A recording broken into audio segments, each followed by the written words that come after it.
Guys நம்ம இப்போ Kuppanur road வழியா ஏற்காடுக்கு போயிட்டு இருக்கிறோம். இது வரைக்கும் நான் இந்த வண்டியை மலை அடிவாரத்துல இருந்து ஏத்தும் பொழுது பில்லேரி வரைக்கும் நான் இன்ஜினை ஆஃப் பண்ணவே இல்லை. ஸோ இன்ஜின்ல ஏதாச்சும் ப்ராப்ளம் வந்துச்சா இது வரைக்கும் ஏறின வரைக்கும் அப்படின்னு கேட்டீங்கன்னாக்கா எந்த ஒரு ப்ராப்ளமும் இல்லை. எனக்கு இன்ஜின்ல எந்த ஒரு லேகும் ஃபீல் ஆகல, எந்த ஒரு ஜெர்க்கும் ஃபீல் ஆகல. நான் எந்த அளவுக்கு ஆக்சிலேட்டர் பண்றேனோ அந்த அளவுக்கு இன்ஜின் நல்லா சூப்பரா ரெஸ்பான்ஸ் பண்ணிச்சு இந்த ஹில் டிரைவ்ல. அண்ட் கைஸ் நம்ம எந்த வண்டி ஓட்டுறோம் அப்படிங்கிறது முக்கியம் இல்லை, அந்த வண்டியோடைய இன்ஜின் கெப்பாசிட்டி நம்ம புரிஞ்சு வச்சிருக்கணும். 1 லிட்டர் இன்ஜினா, 1.5 லிட்டரா, 2 லிட்டர் இன்ஜினா, ஸோ இது வந்து நம்ம தெரிஞ்சு வச்சிருக்கணும். ஸோ அந்த இன்ஜினுடைய கெப்பாசிட்டிக்கு ஏற்ற மாதிரியும் வண்டிக்குள்ள எத்தனை பேர் இருக்கிறோம், எவ்வளவு லக்கேஜஸ் இருக்குன்னு அந்த லோடுக்கு ஏற்ற மாதிரியும் வண்டிக்கு முன்னாடி வர அந்த மேட்டுக்கு ஏற்ற மாதிரியும் நம்ம கரெக்டான கியரை சூஸ் பண்ணி ஆக்சிலேட்டர் பண்ணாலே போதும், வண்டி நல்லா மேட்ல ஏறும். நம்ம தப்பான கியரை போட்டு ஆக்சிலேட்டர் பண்ணா எங்க ஏறும், வண்டி திணறும். ஸோ திணறும் போது நீங்க உடனடியாக கியரை டவுன் ஸ்பீட் பண்ணி நீங்க வண்டியை ஏற்றிடணும் மலையில. அண்ட் ஆல்சோ நீங்க மலையில டிரைவ் பண்றீங்க அப்படின்னாக்கா கிளச் கண்ட்ரோல் நல்லா வரணும். இதே ஆட்டோமேட்டிக் வேரியன்ட் ஓட்டிங்க அப்படின்னாக்கா பிரேக் கண்ட்ரோல் நல்லா பண்ண தெரியணும். மேனுவலுக்கு clutch control, automatic brake control. ஒரு ஸ்லோப்பான பகுதியில் போய் நல்லா பிராக்டிஸ் பண்ணிட்டு அதுக்கப்புறம் நீங்க ஹில்ஸ்ல ஏறலாம். ஸோ ஹில்ஸ்ல ஏறும்பொழுது கான்ஃபிடன்ஸ் ரொம்ப ரொம்ப முக்கியம் கைஸ். கான்ஃபிடன்ஸ் மட்டும் நீங்க லூஸ் பண்ணிடவே கூடாது.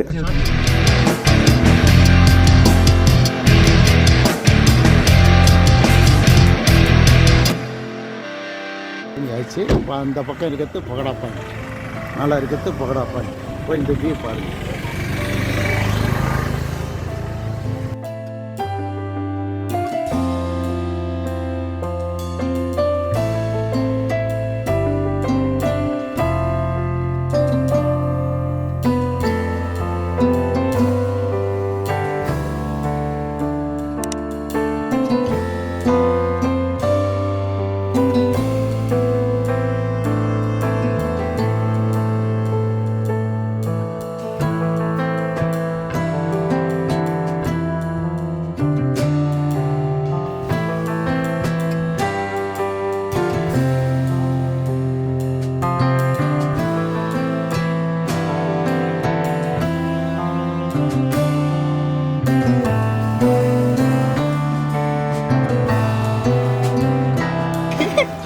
பகடா பாயிண்ட்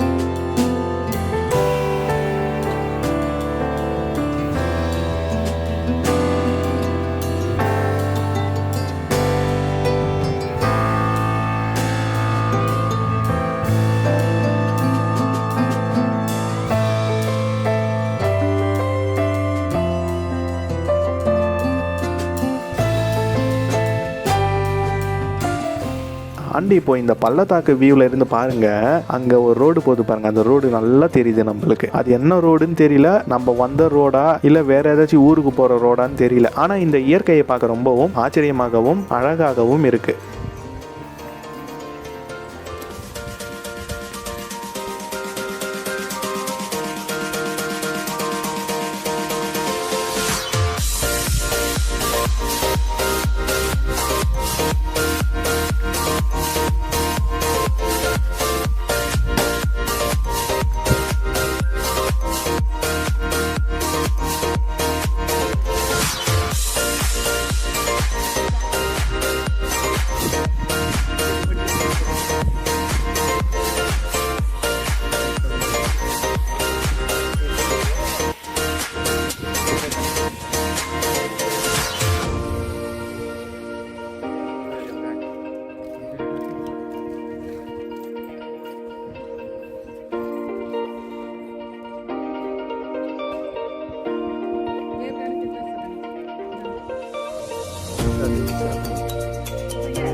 அண்ட் இந்த பகோடா பாயிண்ட் வியூவை நல்லா பார்க்கறதுக்காக ஒரு டவர் கட்டி இருக்கிறாங்க.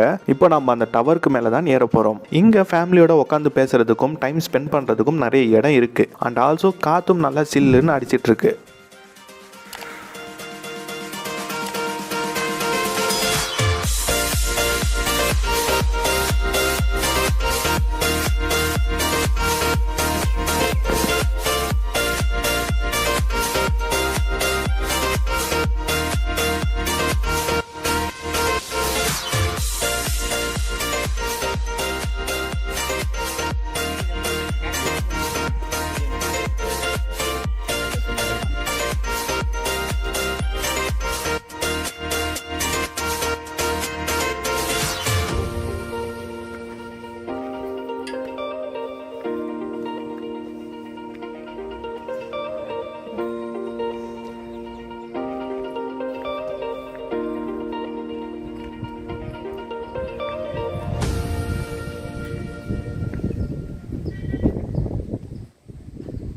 அண்ட் இந்த டவர் மேலே ஏறி நின்று நம்ம பார்த்தோம்னாக்கா இந்த பகோடா பாயிண்டோட வியூ இப்படி தான் தெரியும். அண்ட் இந்த இடத்துக்கு ஏன் பகோடா பாயிண்ட்னு பேர் வச்சாங்கன்னு எனக்கு தெரியல.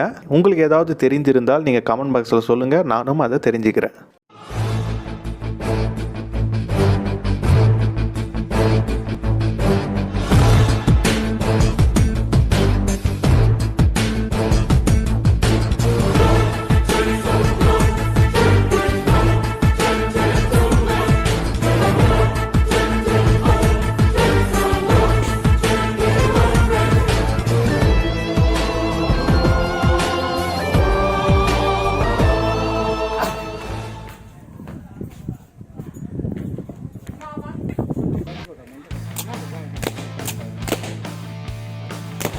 இந்த ஷூட்டிங் கேமும் முடிஞ்சதுக்கப்புறம் எங்கள் அப்பா வாலிபால் கேமை ஆரம்பித்தார். எங்கள் அப்பா சின்ன வயசுலேருந்தே வாலிபால் கேமை நல்லா விளையாடி ப்ராக்டிஸ் பண்ணியிருக்கிறதுனால அவருக்கு ஈஸியாக இருந்துச்சு கோல்ஸை பேக் டு பேக் போடுறதுக்கு. நமக்கு எப்போவுமே கிரிக்கெட்டு, கேரம் போர்டு, டிரைவிங்.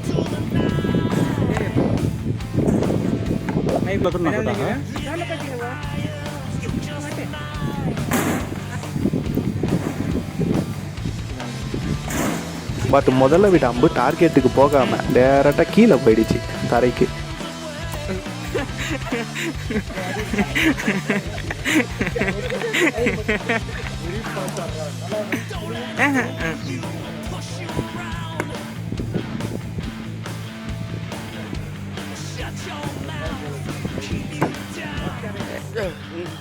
அவசரப்பட்டு இறங்கி விட்டோமோ? அதுல என்ன சந்தேகம்?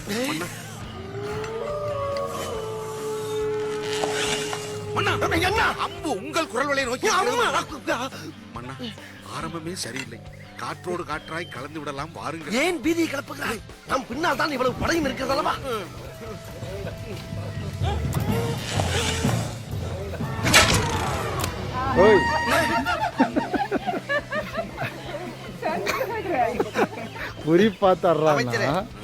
இப்பொழுது பார்மையா என் அம்புகளின் அணிவகுப்பை.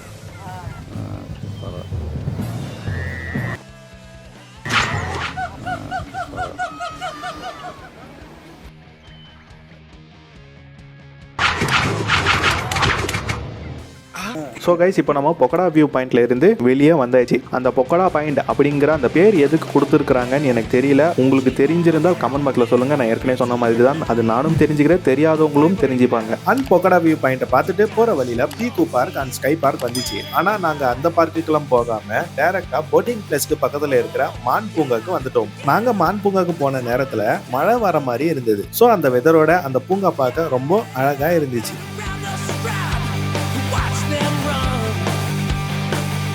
இந்த மான் பூங்கால கிட்ஸுக்கு தனியா, அடல்ட்ஸ்க்கு தனியான்னு ஊஞ்சல்ஸை செட் பண்ணி வச்சிருக்கிறாங்க. ஸோ அடல்ட்ஸ் விளையாடுற ஊஞ்சலை நானும் என்னுடைய ஒய்ஃபும் ஊஞ்சல் ஆடினோம்.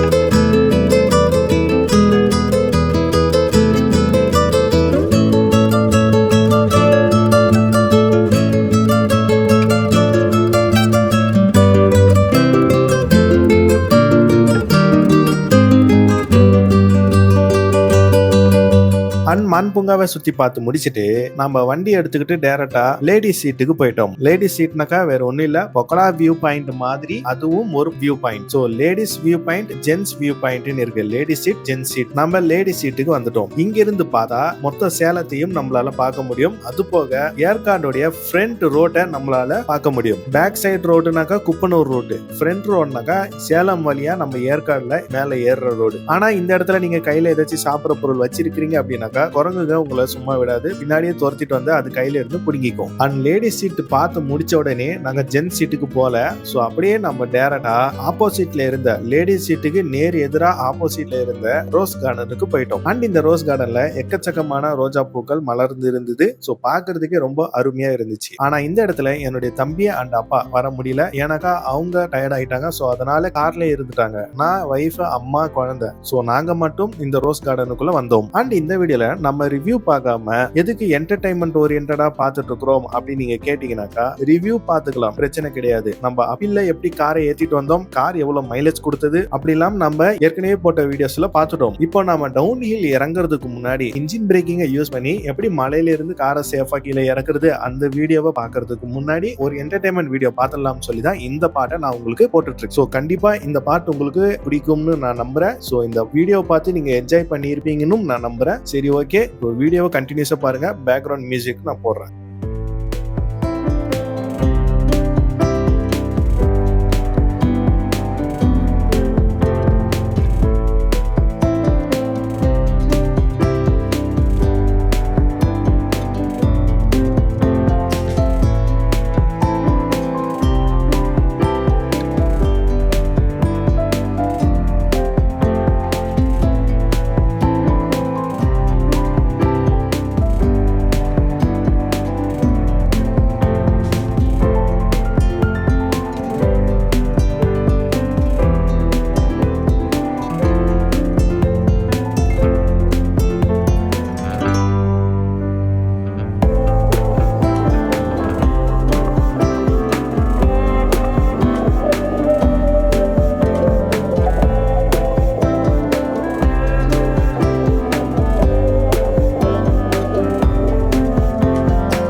ரோஸ் கார்டனை சுத்தி பார்த்து முடிச்சிட்டு நாம சேலம் ரூட் வழியா இறங்காம வந்த வழியிலேயே, அதாவது குப்பனூர் ரூட் வழியாவே இறங்க போறோம், ஏற்காடுடைய பேக் சைடு. ஸோ நான் ஏற்காடுக்கு இதுக்கு முன்னாடி 3 வாட்டி வந்திருக்கிறேன். ஸோ அந்த 3 வாட்டியும் மேலே ஏறும்போது குப்பனூர் ரூட், கீழே இறங்கும் பொழுது சேலம் ரூட். ஆனா இப்போ இந்த 4வது வாட்டி தான் மேலே ஏறும்போதும் குப்பனூர் ரூட், கீழே இறங்கும் பொழுதும் அதே சேம் குப்பனூர் ரூட் வழியா இறங்க போறேன் ஃபர்ஸ்ட் டைம். ஆனா கீழே இறங்குறதுக்கு முன்னாடி அம்மா அப்பா டீ சாப்பிட போயிட்டாங்க, நான் ஜூஸ் சாப்பிட்றதுக்கு கீழே உட்காந்துருக்கேன்.